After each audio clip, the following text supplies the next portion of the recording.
I'm Tony Bush. I'm Assistant Maintenance Manager at WinStar Farm here in Versailles, Kentucky.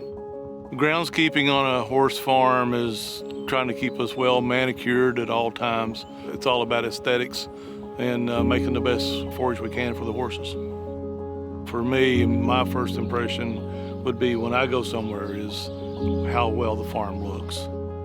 Cut quality here on the farm for us is very important. We're mowing all the time. We're mowing constantly. The machines have got to be designed correctly to make a good quality cut. You know, we're happy with the machines that we use on the farm. One of the good things about the woods mowers is on the cut quality and aesthetics after you've mowed the field does a very good job scattering out the clippings. That way you don't see it, it's not in clumps and it doesn't develop mold, which mold is bad for the horses.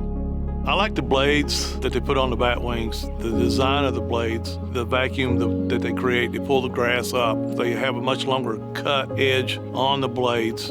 Generally, each mower will do about 60 to 65 acres a day. That's a piece. The math is unbelievable, how many acres that we cover. We have people that come from all over the United States to come and look at these $1 million horses that we have. We have Kentucky Derby winners. We pride ourselves in making this place look beautiful for everybody. We have some of the best horses in the United States right here on this farm.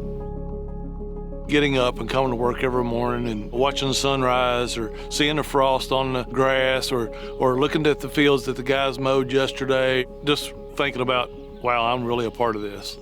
And it blows my mind because I'm very proud to be here.